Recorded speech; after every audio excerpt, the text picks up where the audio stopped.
you're also liable. You are guilty by participation. Yes. So you shouldn't participate and hope that because I'm not the one that orchestrated this thing, I'm just going to put in my money and take it out. So by participating as well, you're also liable to some sort of punishment or 2 million or 10 years imprisonment. The same. Oh, yes. Oh, my goodness. And of course, as I said earlier, we have Miss Uwetha Endjambi, the Senior Financial Analyst at Bank of Namibia. Hi, Uwetha. Good afternoon, Towa. Hi, nice for you to join us today and give us all the information on illegal financial schemes, right? I know it's something that happens more often than we think and to more people than we think, right? I think I know about 2 people it's happened to on separate occasions in different ways, right? So we're just going to get a little bit of insight on, ways that we can, either avoid it or what are illegal financial schemes, right? So this is the first question I have for you, right? So can you provide an overview of the type of illegal financial schemes currently affecting Namibians? Thank you, Towa, for having us this afternoon. Hi. It's always a pleasure for the Bank of Namibia to be on this platform and share educative information for members of the public. So with regards to illegal financial schemes, they are defined in our Banking Institutions Act, which is our legal instrument that we're using to deter illegal financial schemes.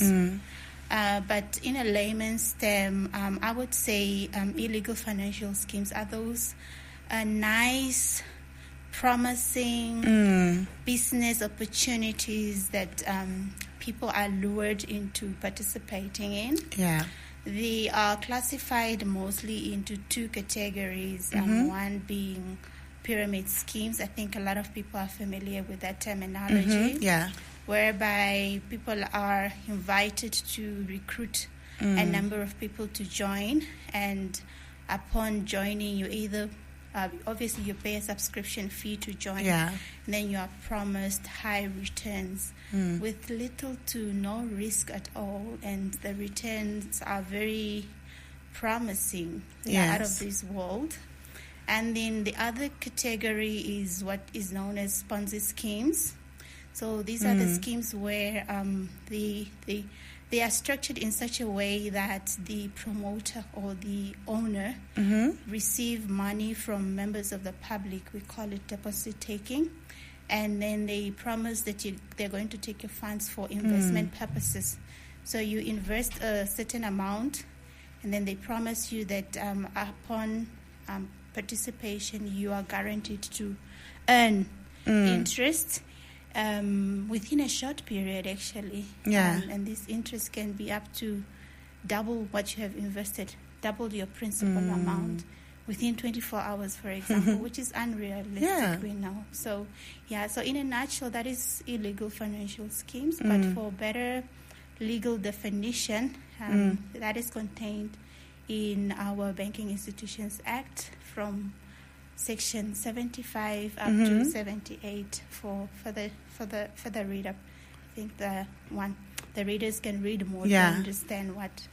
So these are situations or circumstances that often seem too good to be true, and are often, right, too good to be true. Yes. Yeah, and that's how they lure you in with all these like sparkly things, and you can get this and get that, and as you said, very little risk, high reward. Yes, which is often a huge sign for like a scam or a scheme. Yeah. So are there particular demographic groups that are more targeted by these schemes? It just depends on the type of scheme, but also more so on the promoter, because obviously the promoter or initiator of the scheme would have an idea of who they're targeting. They might have studied a certain age group, for example, to ensure that whatever they're coming up with meets the needs of those people. So you'd find that a promoter could possibly be targeting pensioners. And this is really because they are perceived to have limited knowledge on financial products.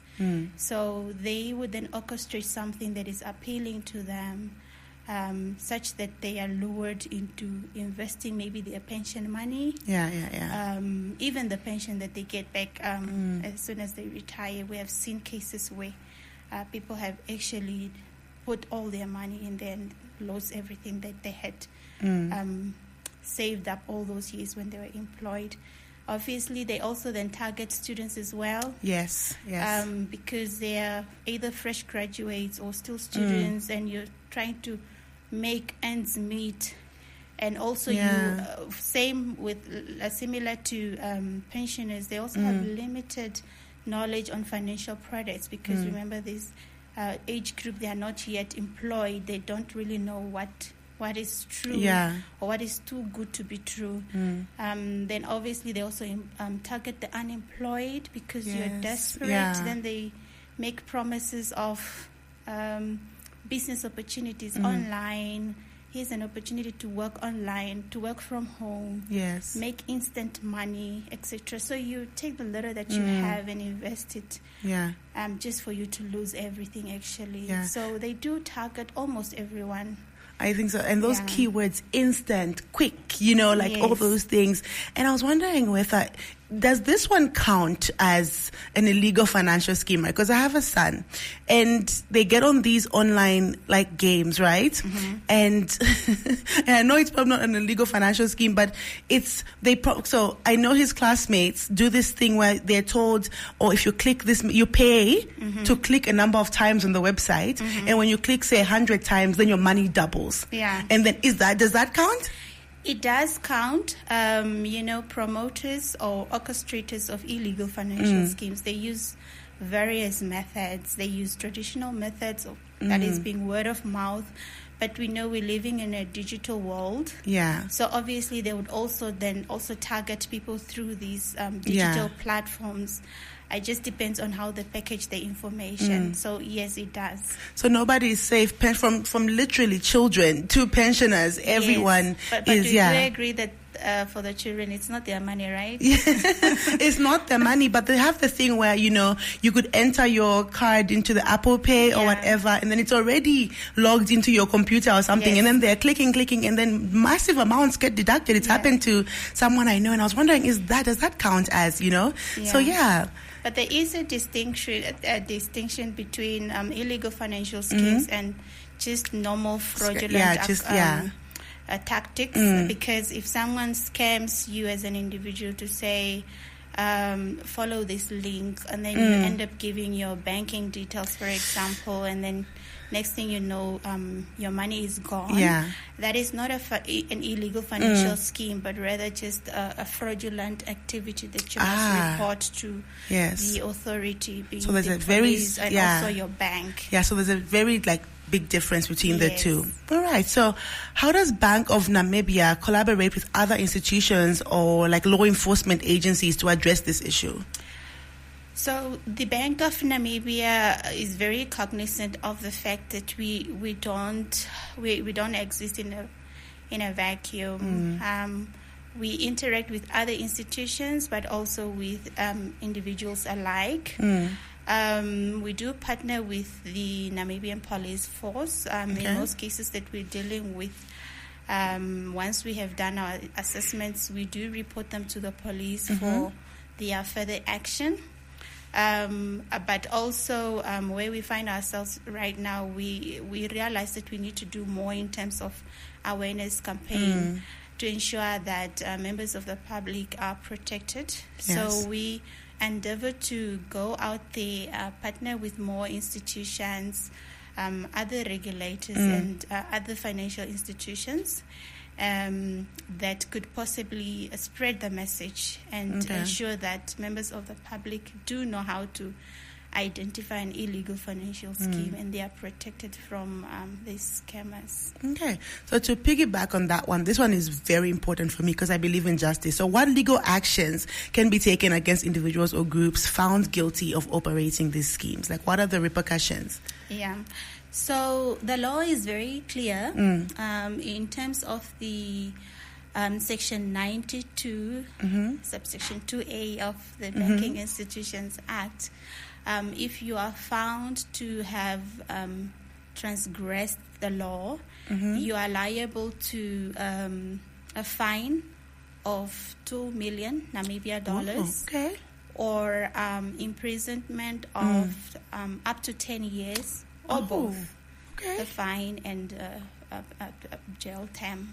Yeah. So worth noting, a promoter can possibly be liable for persecution, but participation as well is also an illegal, how should I say it? You're also liable. You are guilty by participation. Yes. So you shouldn't participate and hope that because I'm not the one that orchestrated this thing, I'm just going to put in my money and take it out. I didn't do anything. You ought to know that by participating in a scheme, you're equally liable, just like the promoter, because you know what you're doing. Interesting. In most cases, we call them serial participants. Yes, because they join one scheme today, get their money out. Tomorrow they join the next, just to ensure that they are the first one to get returns before the thing collapses. Yeah, so by participating as well, you're also liable to some sort of punishment or... 2 million or 10 years imprisonment. The same? Oh, yes. Oh, my goodness. That is, if anything, that should deter you at all from participating in any of this. So can you tell us more about the current campaigns the Bank of Namibia is running to combat illegal financial schemes? So as part of our campaign program, the one thing that we're doing is this, me being here. We want to make sure that we reach all targeted stakeholders by illegal financial schemes, being pensioners, young adults, students, the unemployed, etc. So we need to then obviously orchestrate a plan that targets or can actually reach the diversified demographic. So we have then taken an approach to say we're going to go through radio because you do have audiences that do participate or fall prey to these schemes. We are going to partner with other institutions like I have earlier on mentioned. We do plan to also have some printed material for institutions to hand out. Also, we are going to be very active on social media because we know that we're in a digital era and majority of the people are now reading or we are informed through social media and not so much through our printed media anymore. So we are still working on the plan, and we do hope that by the end of the year we would have accomplished the objective of creating awareness, not just in Namibia, in Windhoek, but across the country through the regions, to ensure that even the anti-selling Kapana does understand the repercussions of participating in an illegal financial scheme. Oh my gosh, thank you so much, Uwetha. Like what you guys are doing in terms of educating and, as you said, reaching a wider audience with radio and, social media. It is a digital era and it's a double-edged sword, as you said. Like it's the same digital era that's giving us all the things that are benefiting us, the same one that allows people to fall prey to all these schemes. And, so as you're using it for good as well as it's used for evil. Yes. So yes, we applaud you on that. All right. Thank you so much for the information. Thank you so much for joining us. Thank you for having me. Yeah, hopefully where can everyone get more information on this, on illegal financial schemes and, how to combat them and maybe how to assist people around them, family members and all of that? Yeah, so the one thing most of the public should look out for, maybe for more information, we have a social media page, Bank of Namibia, that's our Instagram handle. We do post information that we wish to disseminate to the public.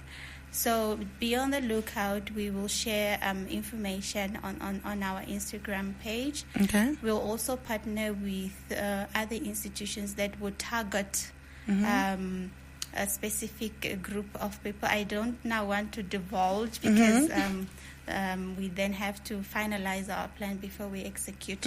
But it's just to say that we want to be on the ground to do the actual campaign as opposed to just doing it over radio and TV. So if not on the Bank of Namibia website, you can call us. Okay. At 061-283 5099.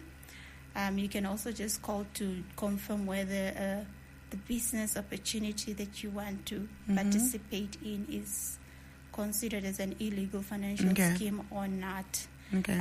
Don't call after you have participated, Yes. but do call before to confirm, because it also makes our job easier, just to advise you on whether the business opportunity that you're looking at is actually legitimate or not. Thank you so much, Uwetha. Ladies and gentlemen, Miss Uwetha Endjambi, Senior Financial Analyst at Bank of Namibia.